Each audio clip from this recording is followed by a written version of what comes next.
गावातील गौण खनिज संपत्ती, वनसंपत्ती, नैसर्गिक संपत्तीचे रक्षण करणे म्हणजे गावातली जी भौगोलिक संपत्ती, खनिज संपत्ती, वन संपत्ती म्हणजे जिथं कुठं झाडं असते, बरोबर ना.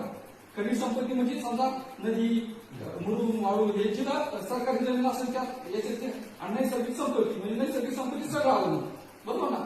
संपत्तीचे रक्षण करणे, गावातील पर्यावरण आणि आरोग्य संतुलित राखणे, बरोबर. हे सगळ्यात महत्वाचा प्रश्न, पर्यावरण आणि आरोग्य संतुलित राखणे. म्हणून आपल्या गावात 5 वर्षात जवळजवळ 100 लोकांच्या पुढे पेरणीच झालेली, जिथे हवा प्रदूषणाचं कारण आहे त्याला महत्वाचं. म्हणून हा आपण विषय घेतलेला आहे, गावातील पर्यावरण आणि आरोग्य संतुलित राखणे ही आपली जबाबदारी सगळ्यांची म्हणून तो.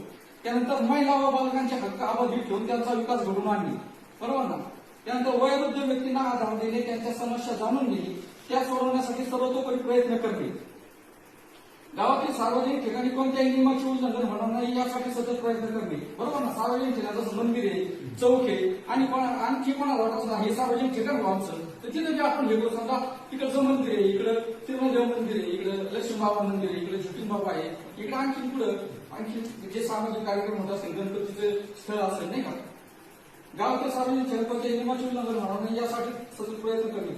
गावातील उद्योग व्यवसाय, शेती व शेतीपूरक उत्पन्न वाढीसाठी आणि रोजगार निर्मितीसाठी प्रयत्न करणे, बरोबर ना. हा एकदम महत्वाचा सगळ्याच्या निगडीत आहे, कारण सगळे जे शेतकरी तिथे कोणी काय व्यावसायिक नाही मोठे, बरोबर ना.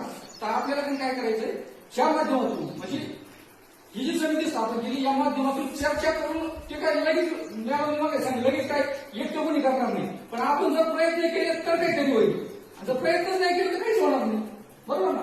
तर त्या दृष्टीने आगामी आपली उद्दिष्ट आहे, बरोबर ना.